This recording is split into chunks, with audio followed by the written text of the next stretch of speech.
Disclaimer. We are not SEBI registered. All videos and content shared on this channel are strictly for educational purposes only. Please consult a SEBI registered financial advisor before making any investment decisions. Trading and investing involve risk. This is not financial advice. Hello friends, എല്ലാ കൂട്ടുകാർക്കും SK trading സോണിലേക്ക് സ്വാഗതം. നമ്മളെല്ലാ ഞായറാഴ്ച ദിവസങ്ങളിലും 2-3 സ്റ്റോക്കുകളും അതുപോലെ നമ്മളെല്ലാ ദിവസവും ചെയ്യുന്ന പോലെ നിഫ്റ്റി സ്മോൾ ക്യാപ്പിന്റെ ചാർട്ടുകളും അനലൈസ് ചെയ്യാറുണ്ട്. വരുന്ന ആഴ്ചയിലേക്ക് നോക്കാൻ പറ്റിയ 2-3 സ്റ്റോക്കുകളാണ്.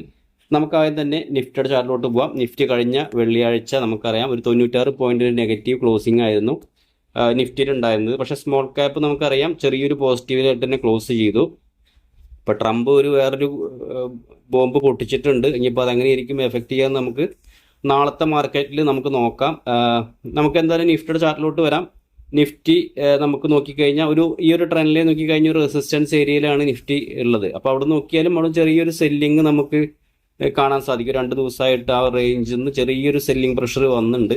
ഇപ്പോൾ നമുക്കൊരു റെസിസ്റ്റൻസ് ആയിട്ട് റെസിസ്റ്റൻസ് സപ്പോർട്ടായിട്ട് ഇപ്പോൾ അടുത്തായിട്ട് വരുന്ന സപ്പോർട്ട് എന്ന് പറഞ്ഞാൽ ഈ ഒരു റേഞ്ച് ആയിരിക്കും. നമ്മൾ വരച്ച ഈ റേഞ്ച് 25,236, 25,150 ആ ഒരു റേഞ്ചിൽ അങ്ങനെ ഒരു ചെറിയൊരു സെല്ലിങ് വരികയാണെങ്കിൽ മിക്കവാറും അധികം താഴത്തോട്ട് പോകാനുള്ള സാധ്യത വളരെ കുറവാണ്. ഇങ്ങനെ പോയിട്ട് ഇങ്ങനെ ഈ റേഞ്ചിൽ നിന്നൊരു മേലോട്ട് പോകാനാണ് കൂടുതലും സാധ്യത. നമുക്ക് ആ ചാർട്ട് പാറ്റേൺ ഒക്കെ നോക്കിക്കഴിഞ്ഞാൽ അങ്ങനെയാണ് കാണുന്നത്. ഒരു W പാറ്റേൺ ആണ് നമ്മൾ കഴിഞ്ഞ ദിവസം പറഞ്ഞിട്ടുണ്ടായിരുന്നു. ഓക്കെ, എന്തായാലും നമുക്ക് വെയിറ്റ് ചെയ്യാം. അതുപോലെ തന്നെ സ്മോൾ ക്യാപ്പിൻ്റെ ചാർട്ടിലോട്ട് വന്നു കഴിഞ്ഞാൽ സ്മോൾ ക്യാപ്പിൻ്റെ ചാർട്ട് സ്മോൾ ക്യാപ്പിൽ നമ്മൾ ഇങ്ങനെ ട്രെൻഡ് ലൈൻ വരച്ച് കഴിഞ്ഞാൽ നമ്മൾ അവിടെ എത്തിയിട്ടില്ല. അപ്പോൾ അതിന് ശേഷം നോക്കുകയാണെന്ന് പറഞ്ഞപ്പോൾ അടുത്തൊരു സപ്പോർട്ടായിട്ട് വരുന്നത് നമുക്ക് ഈ ഒരു ലൈനൊക്കെ കൂടി ചേർത്തിട്ട് വരഞ്ഞു കഴിഞ്ഞാൽ നമുക്ക് കിട്ടും. ഏകദേശം ഈ ഒരു റേഞ്ച് നമുക്ക് ഒരു 18,000, 18,050 ആ റേഞ്ചാണ് സ്മോൾ ക്യാപ്പിൽ നമുക്കൊരു സപ്പോർട്ടായിട്ട് വരുന്നത്. അപ്പോൾ കണ്ടെടുത്തോളം നമുക്ക് നല്ലൊരു സ്ട്രെങ്ത് കാണിക്കുന്നുണ്ട്. മിക്കവാറും നമുക്ക് നോക്കിക്കഴിഞ്ഞപ്പോൾ ഒരു സെല്ലിങ് വരാനുള്ള സാധ്യത ഈ ഒരു ട്രെൻഡ് ലൈനിൽ എത്തുമ്പോൾ ചിലപ്പോൾ ഒരു സെല്ലിങ് വന്നിട്ട് മേലോട്ട് പോകാനായിരിക്കും സ്മോൾ ക്യാപ്പിന് സാധ്യത. അപ്പോൾ ഓരോ നോക്കുകയാണെങ്കിൽ മാർക്കറ്റ് ഇപ്പോഴും സ്ട്രെങ്ത് തന്നെയാണ്. നമുക്ക് വലിയൊരു ഫാളോ അങ്ങനെ നെഗറ്റിവിറ്റി ഒന്നും കാണുന്നില്ല. ഇപ്പോൾ ട്രംപിൻ്റെ ഒരു കാര്യം ഒഴിച്ചു കഴിഞ്ഞാൽ അത് ചിലപ്പോൾ ഈ IT സ്റ്റോക്കുകളിലൊക്കെ ബാധിക്കാനുള്ള സാധ്യത ഉണ്ട്. അപ്പോൾ നാളെ എന്തായാലും മിക്കവാറും IT സ്റ്റോക്കുകളിലൊക്കെ ആ ഒരു സെല്ലിംഗ് പ്രഷർ സാധ്യത ഉണ്ട്. TCS അതുപോലെ ഇൻഫോസിസ്, HCL ടെക് എന്നുള്ള സ്റ്റോക്കുകളിലൊക്കെ ചിലപ്പോൾ ഒരു സെല്ലിംഗ് വരാൻ സാധ്യത ഉണ്ട്. ആ ഒരു വിസയുടെ പ്രശ്നമാണ്. അപ്പോൾ അത് എങ്ങനെയായിരിക്കും മാർക്കറ്റിനെ ഇമ്പാക്ട് ചെയ്യാതെ നമുക്കറിയില്ല. പക്ഷെ പുതുതായിട്ട് നമ്മൾ ഇതുവരെ അപ്ലൈ ചെയ്ത വിസകൾക്കൊന്നും കുഴപ്പമില്ല. ഇനി പുതുതായിട്ട് അപ്ലൈ ചെയ്യുന്നവർക്കാണ് ആ ഒരു നിയമം ബാധകമാവുള്ളൂ എന്നൊക്കെ പറയുന്നുണ്ട്. എന്തായിരിക്കും എന്നുള്ളതൊന്നും നമുക്കറിയില്ല. ട്രംപിൻ്റെ കാര്യമാണ്. ആൾ ഓരോ ദിവസം കഴിയും തോറും ഓരോരോ കാര്യങ്ങളായിട്ട് വന്ന് പ്രശ്നമാക്കുകയാണ്. നമുക്ക് നോക്കാം. അപ്പോൾ അതിൽ തന്നെ നമുക്ക് 1-2 സ്റ്റോക്കുകളിലോട്ട് പോകാം. 3 സ്റ്റോക്ക് നമ്മൾ ഡിസ്കസ് ചെയ്യുന്നുണ്ട്. അതിൽ ആദ്യത്തെ ഒരു സ്റ്റോക്ക് SGLTL എന്ന് പറഞ്ഞൊരു സ്റ്റോക്കാണ്. ഈ ഒരു സ്റ്റോക്ക് കഴിഞ്ഞ ദിവസം ഒരു ചെറിയൊരു മൂവ്മെൻറ്റ്, ഒരു 1% ഒരു മൂവ്മെൻറ്റ് ഈ ഒരു സ്റ്റോക്കിൽ ഉണ്ടായിരുന്നു. നമുക്ക് ഈ ഒരു സ്റ്റോക്കിൻ്റെ ചാലോട്ട് വന്നു കഴിഞ്ഞാൽ നമുക്കിതിലേക്ക് ഈ ഒരു റെസിസ്റ്റൻസ് ഏരിയയാണ് ഈ ഒരു റേഞ്ച്. അല്ല, നമുക്ക് ഇതിന് എങ്ങനെയും വരയാം. അതല്ലാണ്ട് നമുക്ക് ഈ റേഞ്ചിൽ നിന്ന് നമുക്ക് ഇങ്ങനെയും വരയാം. ഈ റേഞ്ചിൽ നിന്ന് നമുക്ക് ഇങ്ങനെയും ഒരു ട്രെൻഡ് ലൈനായിട്ട് നമുക്ക് എടുക്കാം. പക്ഷേ ട്രെൻഡ് ലൈനേക്കാളുണ്ട് ഈ റേഞ്ച് നമുക്കിങ്ങനെ ഒരു ട്രെൻഡ് ലൈൻ പറഞ്ഞു കഴിഞ്ഞാൽ നമുക്ക് ഏകദേശം ഒരു ട്രെൻഡ് ലൈൻ ഒരു ബ്രേക്ക് ഔട്ട് തന്നിട്ടുണ്ട്. പക്ഷെ അതിനേക്കാളും നമുക്ക് വീണ്ടും ഒരു കൺഫേമിന് വേണ്ടിയിട്ട് നമുക്ക് ഈ റേഞ്ചും കൂടി നമുക്കൊന്ന് കൺസിഡർ ചെയ്യാം. അല്ലെങ്കിൽ റേഞ്ച് എടുത്തിട്ട് ഇതിൻ്റെ മുകളിൽ സസ്റ്റെയിൻ ചെയ്യുകയാണെങ്കിൽ നമുക്ക് വേണമെങ്കിൽ ഇതിലേക്ക് ഒരു എൻട്രി കൺസിഡർ ചെയ്യാവുന്നതാണ്. കഴിഞ്ഞ ദിവസം നല്ലൊരു ക്യാൻഡിൽ അല്ല. കഴിഞ്ഞ ദിവസം നോക്കിക്കഴിഞ്ഞാൽ നല്ലൊരു സെല്ലിംഗ് പ്രഷർ വന്നിട്ടുണ്ട്. പക്ഷേ വോളിയം വളരെ കുറവാണ്. പക്ഷേ ആ ഒരു സെല്ലിങ്ങിൻ്റെ പ്രഷർ കാരണം കൊണ്ടാണ് ആ ക്യാൻഡിലിൻ്റെ ഫോർമേഷൻ അങ്ങനെ ഇരിക്കുന്നത്. അപ്പോൾ എന്തായാലും നമുക്ക് ഈ ഒരു സ്റ്റോക്കിലേക്ക് ഒരു എൻട്രി എന്ന് പറഞ്ഞു കഴിഞ്ഞാൽ ഒരു 199 എപ്പോൾ നമുക്കിതിലേക്ക് ഒരു എൻട്രി കൺസിഡർ ചെയ്യാം. അതിൻ്റെ മുകളിൽ സസ്റ്റെയിൻ ചെയ്യുകയാണെങ്കിൽ മാത്രം എൻട്രി എടുത്താൽ മതി.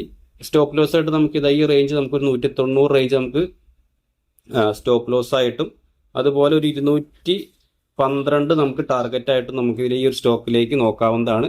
നമ്മൾ ഈ സ്റ്റോക്കുകളൊക്കെ പറയുന്നത് ഫുള്ളി എഡ്യൂക്കേഷൻ പർപ്പസിന് വേണ്ടിയിട്ടാണ്. നിങ്ങൾ ഈ സ്റ്റോക്കുകളൊക്കെ വാച്ച് ലിസ്റ്റിൽ ആഡ് ചെയ്തിട്ട് അതിൻ്റെ മൂവ്മെൻ്റ് ഒക്കെ ഒന്ന് ശ്രദ്ധിക്കുക. പുതുതായിട്ടൊക്കെ മാർക്കറ്റിൽ വരുന്നവർക്കാണെങ്കിൽ പേപ്പർ ട്രേഡ് ഒക്കെ ചെയ്ത് പഠിക്കാൻ വേണ്ടിയിട്ടാണ് നമ്മൾ ഈ റേഞ്ചുകളൊക്കെ ഞാൻ കറക്റ്റായിട്ട് പറയുന്നത്. അപ്പം നിങ്ങൾക്ക് ഈ റേഞ്ചുകളൊക്കെ ഈ സ്റ്റോക്ക് മൂവ് ചെയ്യുന്നതൊക്കെ അതേ റേഞ്ചിലാണോ, സ്റ്റോപ്പ് ലോസിൻ്റെ അടുത്ത് വന്നിട്ട് റിവേഴ്സലാവുന്നുണ്ടോ, അതുപോലെ ടാർഗറ്റ് ടച്ച് ചെയ്തിട്ട് താഴത്തോട്ട് വരുന്നുണ്ടോ, അതൊക്കെ നിങ്ങൾക്ക് വാച്ച് ചെയ്യാവുന്നതാണ്. അപ്പോൾ ഒരു എഡ്യൂക്കേഷന് വേണ്ടിയിട്ടാണ് ഞാൻ നമ്മൾ വീഡിയോസ് എന്നും ഇങ്ങനെ ഷെയർ ചെയ്യുന്നത്. അപ്പോൾ നിങ്ങൾ ആ രീതിയിൽ മാത്രം കാണാൻ ശ്രമിക്കുക. കാരണം നമ്മളൊരു ബൈ സെൽ റെക്കമെൻഡേഷൻ അല്ല എന്ന് നമ്മൾ എല്ലാ വീഡിയോയിലും പറയാറുണ്ട്. അതുപോലെ തന്നെയാണ് നമ്മൾ എപ്പോഴും പറയാറ്. അപ്പോൾ ഞാൻ ഇതിൻ്റെ കളറൊന്ന് മാറ്റാം. നമ്മൾ ഒരു ടാർഗറ്റ് ഒരു ഗ്രീനും സ്റ്റോപ്പ് ലോസ് നമുക്ക് റെഡിലും കൊടുക്കാം. അപ്പോൾ നമുക്ക് കുറച്ചുകൂടി ക്ലിയർ ആയിട്ട് നമുക്ക് മനസ്സിലാക്കാൻ പറ്റും. അപ്പോൾ അതുകൊണ്ടാണ് ഇങ്ങനെ കൊടുത്തത് കേട്ടോ. അപ്പോൾ ഈ ഒരു സ്റ്റോക്ക് നിങ്ങൾക്ക് വാച്ച് ലിസ്റ്റിൽ ആഡ് ചെയ്തിടാം. ഇതിൻ്റെ റീസെൻ്റ്ലി ലിസ്റ്റ് ആയിട്ടുള്ള ഒരു കമ്പനിയാണ്. ഏകദേശം ഈ ഒരു സ്റ്റോക്ക് ലിസ്റ്റ് ചെയ്ത് 2025 തന്നെയാണ്, ഒരു വർഷം ആയിട്ടില്ല ഉണ്ടോ, 2025 ജനുവരിയിലാണ്. അപ്പോൾ അടുത്ത വർഷം ജനുവരി ആകുമ്പോഴാണ് ഈ ഒരു സ്റ്റോക്ക് 1 ഇയർ ആവുള്ളൂ.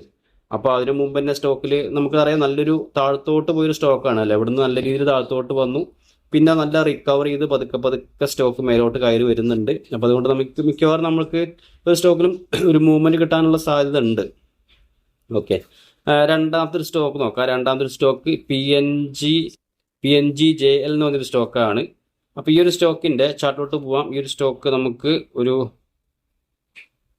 കഴിഞ്ഞ ദിവസം നല്ലൊരു മൂവ്മെൻറ്റ് ഉണ്ടായിരുന്ന ഒരു സ്റ്റോക്കിൽ, ഇതിൻ്റെ ആണെങ്കിൽ നമുക്ക് ഈ ഒരു റെസിസ്റ്റൻസ് ഏരിയയിലാണ് ഈ ഒരു സ്റ്റോക്ക് ഇപ്പോൾ നിൽക്കുന്നത്. നമുക്കറിയാം നല്ലൊരു ട്രെൻഡ് കുഴപ്പമില്ലാത്ത രീതിയിൽ നല്ല രീതിയിൽ താഴത്തോട്ട് പോയി അവിടുന്ന് നല്ല റിവേഴ്സലായിട്ട് വരുന്ന ഒരു സ്റ്റോക്കാണ്. അപ്പോൾ ഇതിലേക്കൊക്കെ നമുക്കൊരു മൂവ്മെൻറ്റ് കിട്ടുകയെന്ന് പറഞ്ഞു കഴിഞ്ഞാൽ നല്ല രീതിയിലുള്ള ഒരു മൂവ്മെൻറ്റ് നമുക്ക് കിട്ടാൻ സാധ്യത. ഓൾ ടൈം ഹൈ ഒക്കെ വരുന്നത് കണ്ടോ ഈ ഒരു റേഞ്ചിലാണ്, 844 റേഞ്ചൊക്കെയാണ്. അപ്പോൾ നമുക്ക് ഇതിലേക്ക് ഒരു എൻട്രി എന്ന് പറഞ്ഞു കഴിഞ്ഞാൽ ഒരു 641 എബോ നമുക്ക് 641 ഉണ്ട്, 642 എൻട്രി നമുക്ക് എടുക്കാം. 642 എബോ നമുക്ക് ഇതിലേക്ക് ഒരു എൻട്രി നമുക്ക് നോക്കാം. അതുപോലെ സ്റ്റോപ്പ് ലോസ് ആയിട്ട് നമുക്ക് ഈ റേഞ്ച് നമുക്ക് ഒരു 620 സ്റ്റോപ്പ് ലോസും ടാർഗറ്റായിട്ട് നമുക്കൊരു 685 ഒരു 685 നമുക്ക് ടാർഗറ്റും വെച്ചിട്ട് ഈ ഒരു സ്റ്റോക്ക് നമുക്ക് PNGJL എന്ന് പറഞ്ഞൊരു സ്റ്റോക്ക് നമുക്കൊരു ഷോർട്ട് ടൈമിലേക്ക് നിങ്ങൾക്ക് വാച്ച് ചെയ്യാവുന്ന ഒരു സ്റ്റോക്കാണ്. ഇതിൻ്റെ ടാർഗറ്റ് നമുക്ക് വലുത് വെക്കാം. ഇതിൻ്റെ ആദ്യം തന്നെ നമ്മുടെ ഫസ്റ്റ് ടാർഗറ്റ് അച്ചീവ് ചെയ്ത് കഴിഞ്ഞാൽ സ്റ്റോക്കിന് സ്ട്രെങ്ത് ഉണ്ടോ നമുക്ക് നോക്കാം. അതിനുശേഷം ചിലപ്പോൾ സ്റ്റോക്ക് നല്ല രീതിയിൽ മേലോട്ട് പോകാനുള്ള സാധ്യത കാണുന്നുണ്ട്. ഏകദേശം ഒരു 850 വരെയൊക്കെ പോകാനുള്ള സാധ്യത ഈ ഒരു സ്റ്റോക്കിലുണ്ട് കണ്ടിട്ട്. ഓക്കെ, അപ്പോൾ ഈ ഒരു രണ്ടാമത്തെ ഒരു സ്റ്റോക്ക് നിങ്ങൾ വാച്ച് ലിസ്റ്റ് ആഡ് ചെയ്തിട്ട് അതിൻ്റെ മൂവ്മെൻ്റ് ഒക്കെ ഒന്ന് ശ്രദ്ധിക്കാവുന്നതാണ്. അതുപോലെ അവസാനത്തെ ഒരു സ്റ്റോക്ക് അവൻറ്റൽ എന്ന് പറഞ്ഞ സ്റ്റോക്കാണ്. ഇതും നമുക്ക് നോക്കിക്കഴിഞ്ഞാൽ ഒരു റീസെൻ്റ്ലി ലിസ്റ്റ് ചെയ്തിട്ടുള്ള ഒരു കമ്പനിയാണ്. നമുക്ക് ഉണ്ട് അതിൻ്റെ ഒരു ഓൾ ടൈം ഹൈ ബ്രേക്ക് ഔട്ടിന് എടുത്തിരിക്കുന്ന ഒരു സ്റ്റോക്കാണ്. ഇതിൻ്റെ ഒരു ഹൈ ഉണ്ട് ഈ റേഞ്ചിലാണ്. അപ്പോൾ ആ റേഞ്ചിലോട്ട് ഒരു പ്രാവശ്യം വന്നു, അതിനുശേഷം നല്ല രീതിയിൽ താഴത്തോട്ട് നല്ലൊരു സെല്ലിങ് വന്നതിന് ശേഷം വീണ്ടും ആ റേഞ്ചിലോട്ട് വന്നു. പക്ഷെ വീണ്ടും ആ ഒരു സ്റ്റോക്ക് ആ റേഞ്ചിലോട്ട് വന്നുകൊണ്ടിരിക്കുകയാണ്. ആ റേഞ്ചിലോട്ട് വന്നിട്ട് ബ്രേക്ക് ഔട്ട് നടന്നിട്ടില്ല. ബ്രേക്ക് ഔട്ട് നടന്നാൽ നമുക്കിതിലേക്ക് ഒരു എൻട്രി കൺസിഡർ ചെയ്യാവുന്നതാണ്. ഇതിൻ്റെ നമുക്ക് ടാർഗറ്റ് സ്റ്റോപ്പ് ലോസ് ഞാൻ ടെലിഗ്രാം ചാനലിൽ ഞാൻ അപ്ഡേറ്റ് ചെയ്യുന്നതാണ്. കാരണം ഇതിൻ്റെ ബ്രേക്ക് ഔട്ട് നടക്കാത്ത കാരണം കൊണ്ട് നമുക്ക് അതിൻ്റെ ഈ ബ്രേക്ക് ഔട്ടിനോട് അടുത്തുള്ള ഫോർമേഷൻ എങ്ങനെ നോക്കണം. അതിനുശേഷം മാത്രമേ നമുക്ക് അതിൻ്റെ സ്റ്റോപ്പ് ലോസ് നമുക്ക് വെക്കാൻ പറ്റുള്ളൂ. ഇപ്പോൾ നോക്കിക്കഴിഞ്ഞാൽ നമുക്ക് ഇത് വലിയൊരു സ്റ്റോപ്പ് ലോസ് ആണ് വരുന്നത്. അപ്പോൾ അതുകൊണ്ട് നമുക്കിപ്പോൾ ഈ ഒരു സ്റ്റോക്കിൽ സ്റ്റോപ്പ് ലോസ് വെക്കാൻ പറ്റില്ല. ചിലപ്പോൾ നമുക്ക് നോക്കിക്കഴിഞ്ഞാൽ ഇവിടുന്ന് ചിലപ്പോൾ ഒരു മൂവ്മെൻറ്റ് തരും, ചിലപ്പോൾ ഇതിൻ്റെ അടുത്ത് വരും, അതിനുശേഷം ചെറിയൊരു കൺസോൾട്ടേഷനോ അങ്ങനെയൊക്കെ നോക്കിക്കഴിഞ്ഞ് കഴിഞ്ഞാൽ നമുക്ക് ഒരു ബ്രേക്ക് ഔട്ട് തരും. അപ്പോൾ നമുക്ക് ഇതിൻ്റെ താഴെ നമുക്ക് ഇതിൻ്റെ സ്റ്റോപ്പ് ലോസ് നമുക്ക് ഈ റേഞ്ചിലൊക്കെ ആയിട്ടാവും വരിക സ്റ്റോപ്പ് ലോസ്. അപ്പോൾ നമുക്ക് കറക്റ്റായിട്ട് പറയാൻ പറ്റില്ല, കാരണം അതിൻ്റെ റേഞ്ച് ഇപ്പോൾ നമുക്ക് കൺഫേം ആയിട്ടില്ല. എന്താണെന്ന് പറഞ്ഞു കഴിഞ്ഞാൽ സ്റ്റോക്ക് ഇപ്പോഴും അങ്ങോട്ട് മൂവ് ചെയ്തിട്ടില്ല, ആ റേഞ്ചിലോട്ട് വന്നിട്ടില്ല. അപ്പോൾ അതുകൊണ്ട് ഞാനിപ്പോൾ അതിൻ്റെ ടാർഗറ്റും സ്റ്റോപ്പ് ലോസും പറയുന്നില്ല. അപ്പോൾ വീഡിയോ കാണുന്നവർ നമുക്കൊരു ടെലിഗ്രാം ഗ്രൂപ്പ് ഉണ്ട്, അതിലേക്ക് ജോയിൻ ചെയ്യാൻ താല്പര്യമുള്ളവർക്ക് അതിലേക്ക് ജോയിൻ ചെയ്യാം. അപ്പോൾ ഞാൻ അതിലേക്ക് ഇതിൻ്റെ ടാർഗറ്റും സ്റ്റോപ്പ് ലോസൊക്കെ ഞാൻ അപ്ഡേറ്റ് ചെയ്യുന്നതാണ്. അതായത് നിങ്ങൾക്ക് ഈ ഒരു എഡ്യൂക്കേഷൻ പർപ്പസിന് വേണ്ടിയിട്ട് നിങ്ങൾക്കത് ആ ഒരു ചാനലും കൂടി യൂസ് ചെയ്യാവുന്നതാണ്. അപ്പോൾ ഓക്കെ ഫ്രണ്ട്സ്, അപ്പോൾ ഈ ഒരു 3 സ്റ്റോക്കുകൾ നിങ്ങൾ വാച്ച് ലിസ്റ്റ് ആഡ് ചെയ്തിട്ട് അതിൻ്റെ മൂവ്മെൻ്റ് ഒക്കെ ഒന്ന് ശ്രദ്ധിക്കുക. കൂടാതെ നമ്മുടെ വീഡിയോ കാണുന്നവർ എല്ലാവരും ലൈക്ക് ചെയ്ത് സബ്സ്ക്രൈബ് ചെയ്ത് സപ്പോർട്ട് ചെയ്യുക. കാരണം ഒരു പുതിയൊരു ചാനലാണ്, നമുക്കൊരു പഴയ ചാനൽ ഉണ്ടായിരുന്നു, അത് കുറച്ച് പേർക്കൊക്കെ അറിയാം, ചെറിയൊരു പോളിസി ഇഷ്യൂ ഒക്കെ കാരണം കൊണ്ട് അത് ഡിലേറ്റ് ആയി പോയി. അപ്പോൾ അതുകൊണ്ടാണ് നമ്മൾ പുതിയൊരു ചാനൽ തുടങ്ങിയത്. അപ്പോൾ നിങ്ങളുടെ സപ്പോർട്ട് ഉണ്ടെങ്കിൽ നമ്മൾ വീണ്ടും ഇതുപോലെ ഡെയിലി കണ്ടിന്യൂസ് ആയിട്ട് വീഡിയോസ് ചെയ്തുകൊണ്ടിരിക്കും. അപ്പോൾ ഓക്കെ ഫ്രണ്ട്സ്, താങ്ക് യു.